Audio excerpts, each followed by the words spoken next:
नमस्कार। कन्या लग्न यानी वर्गो एसेंडेंट वालों के लिए मार्च 2026 का महीना कैसा रहेगा। देखिए 4 मार्च को होली का त्यौहार है। मेरे सभी व्यूअर्स को होली की बहुत बहुत शुभकामनाएं। तो चलिए मार्च के मंथ का एनालिसिस देखते हैं कन्या लग्न वालों का। थोड़ा पीछे चलते हैं। 3 फरवरी से लेकर के 11 अप्रैल तक लग्नेश छठे भाव में यानी परेशानियां का समय है, परेशानियों का समय है। 68 दिनों का ये समय है जब आप लोगों को लाई लो यानी थोड़ी सावधानी बरतनी चाहिए। इस 68 दिनों में आपको अपने बजट बिगड़ते हुए नजर आएंगे। यानी जो भी बजट आपने, वैसे इंडिया का बजट आ गया है इस ईयर का, लेकिन आपके जो पर्सनल बजट है, पर्सनल घर का बजट है या आप कंपनी चलाते हैं तो आपके ऑफिसेस के जो बजट हैं वो आपको एक्सपेंसिव यानी एक्सपेंसेस ज़्यादा होते हुए नज़र आएंगे। बजट पे ऐसा लगेगा जैसे आपका काबू नहीं है, बजट आपके कंट्रोल से बाहर जाएगा। छठे में आपके लग्नेश बुध, आप लोग व्यापार से बहुत ज़्यादा जुड़े होते हैं, व्यापार से, टीचिंग से, बजट में बहुत स्ट्रांग होते हैं। लेकिन इन 68 दिनों में 3 फरवरी से लेकर के 11 अप्रैल के बीच में रोग रिपुन शत्रु के घर में लग्नेश आपका, इसका मतलब है कि आपके दुश्मन भी आपके खिलाफ सीक्रेटली ऑपरेट करते रहेंगे। षड्यंत्र का भी आप सामना करेंगे, यानी आपके पीठ पीछे कोई ना कोई षड्यंत्र भी हो सकता है। अगर आप कर्ज ले रहे हैं अपनी कंपनी के लिए तो ये 68 दिन आपके कंपनी के लिए कर्ज लेने के लिए, चाहे पर्सनल लोन ही ले रहे हो, पर्सनल अपने आप के लिए, तो भी लोन लेने के लिए अच्छा समय है, यानी कर्ज करने के लिए अच्छा समय है। लेकिन अदरवाइज ये प्रॉफिट बुकिंग का टाइम नहीं है इस समय। यानी 68 दिनों में 3 फरवरी से 11 अप्रैल के बीच में आप लोगों के एक्सपेंसेस काफ़ी हाई होंगे, षड्यंत्र होंगे और कहीं ना कहीं आपके लॉसेस भी होंगे फाइनेंशियली। इस समय 4 ग्रह यानी आपके लग्नेश बुध के साथ मंगल, सूर्य और राहु भी हैं। यहाँ 4 ग्रहों की युति है छठे भाव में। छठा घर आपका पूरी तरह एक्टिवेटेड है, रोग रिपुन शत्रु के लिए देखा जाता है, तो परेशानियों का समय ये बना है। इसी के साथ 26 फरवरी से 21 मार्च तक यानी पहले 21 दिन मार्च में बुध वक्री अवस्था में भी हैं। वक्री अवस्था का मतलब ये हो जाता है कि जो भी प्लानिंग आप करके चल रहे हैं वो प्लानिंग उस नियम अनुसार नहीं चलेगी। यानी जो प्लानिंग आपकी है उस अलाइनमेंट में आप अपने आप को आगे बढ़ते हुए नहीं देख पाएंगे। जो भी प्लानिंग है वो इरैटिक हो जाएगी, यानी उसमें बदलाव आता चला जाएगा। दिन आप शुरू करेंगे कुछ और सोच करके और दिन में होता कुछ और चला जाएगा। इवेंट्स आपके कंट्रोल से बाहर, चैलेंजेस सडनली आएंगे, कुछ ऐसे इवेंट्स आएंगे जिसमें अनायास ही आपको एक्सपेंसिव साबित होगा। सिर्फ पैसे से नहीं, पैसे के अलावा भी आपको परेशानियों का, आपका टाइम वेस्ट होगा और उस समय षड्यंत्र का भी सामना करना पड़ सकता है।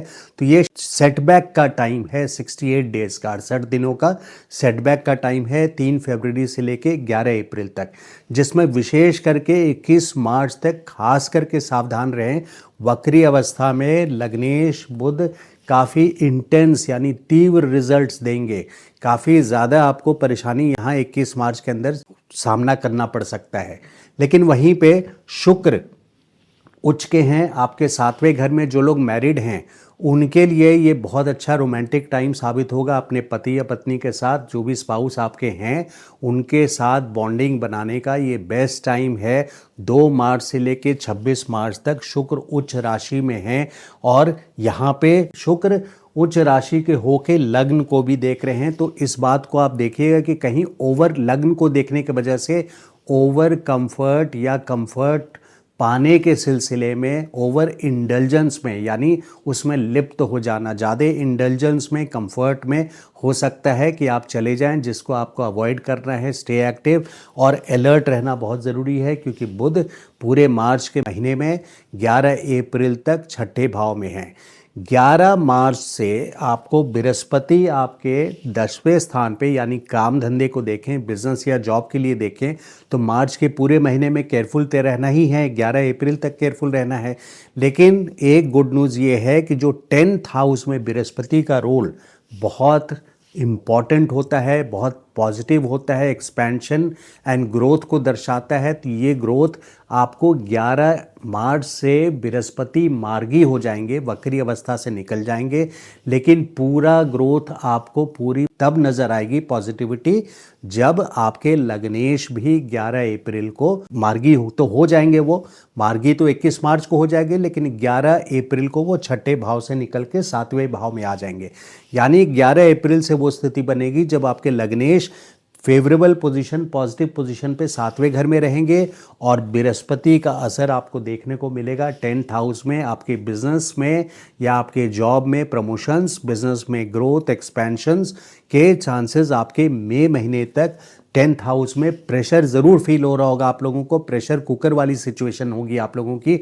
10th हाउस में कोई भी ग्रह रहते हैं तो यहाँ एक्सट्रीम प्रेशर भी देते हैं और इस समय वक्री अवस्था में 11 मार्च तक 10th हाउस में चेंजेस, बदलाव भी ला रहे हैं और आपके लग्नेश भी बदलाव की ओर इंडिकेशन कर रहे हैं। तो बदलाव से संभल करके, ये टाइम नहीं है 11 अप्रैल तक जब अपने बिजनेस में या जॉब में किसी तरह का भी बदलाव लाएं, संभल करके रहिए। इस समय अपने बिजनेस में कोई ऐसा कॉन्ट्रैक्ट, बड़ा कॉन्ट्रैक्ट जिसका फंडिंग आप नहीं कर सकें और बहुत बड़ा कॉन्ट्रैक्ट उठा लें और उस फंडिंग के बिना आप कोई लोन भी बड़ा उठा लें, क्योंकि छठे घर में बुध है, तो यहाँ पे आपके लिए परेशानी बन सकती है। तो आप 11 अप्रैल का वेट करें। कोई इंपॉर्टेंट मीटिंग्स है, बहुत इंपॉर्टेंट डिसीजंस हैं जो आपको लेने हैं, तो कोशिश कीजिए अगर वो पोस्टपोन हो सकता है तो निश्चित तौर पे 11 अप्रैल के बाद। और अगर 11 अप्रैल तक नहीं रुक सकते तो कम से कम 21 मार्च तक आप ज़रूर होल्ड कीजिए डिसीजंस को, अपने जो भी निर्णय हैं उसको होल्ड कीजिए, क्योंकि बुध वक्री अवस्था में रहेंगे 21 मार्च तक। तो कोशिश करके 11 अप्रैल तक ही आपको पोस्टपोन करना है। उसके बाद आपके पास काफ़ी अच्छा पॉजिटिव टाइम आएगा। बुध आपके 7वें घर में रहेंगे और यहीं साथ में बृहस्पति भी 10th हाउस में आपके बिजनेस एक्सपेंशन और जॉब में प्रमोशन की ओर आपको ले जाएंगे।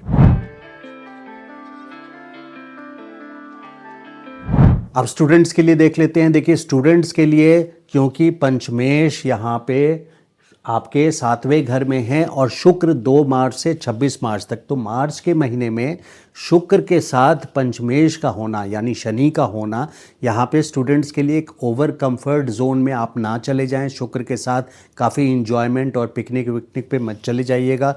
हार्ड वर्क से, यानी कॉम्पिटिशन्स में अगर हैं, कॉम्पिटिटिव एग्जाम्स दे रहे हैं, तो आपके लिए राहु की पोजीशन 6th हाउस में, छठे घर में राहु शुभ फल देता है, कंपटीशन में सक्सेस देता है। और इस पूरे साल 5 दिसंबर तक राहु का रोल आपको कंपटीशन, कॉम्पिटिटिव एग्जाम्स में सक्सेस देने के लिए काफ़ी सक्षम है।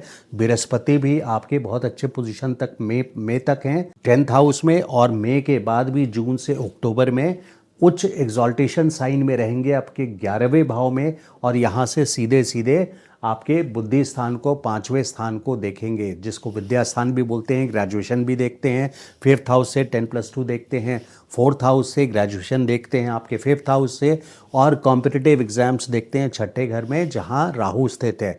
तो बृहस्पति की पोजीशन काफ़ी स्ट्रांग है। ओवर इंडल्जेंस, कंफर्ट में यानी लिप्त हो जाना, ओवर इंडल्जेंस यानी लिप्त हो जाना, आप कोशिश कीजिए उसको अवॉइड कीजिए।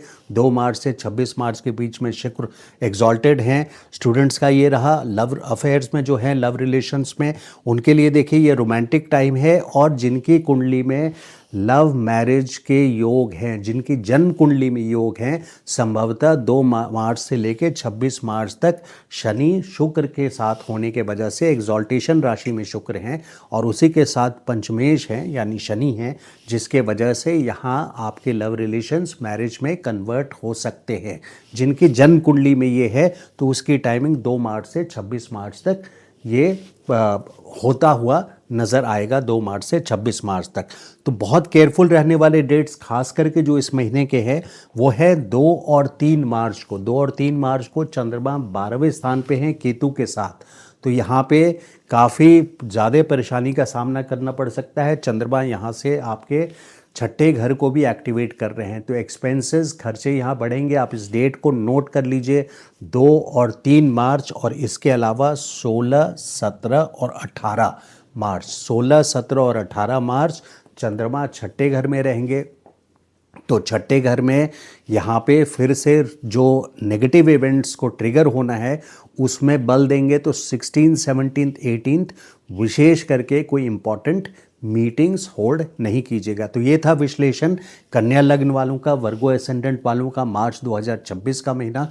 अगर वीडियो मेरा अच्छा लगा हो तो लाइक एंड शेयर कीजिएगा, और मेरे चैनल को सब्सक्राइब नहीं किया अभी तक आपने तो to continue watching please subscribe to the channel. Thank you so much. नमस्कार।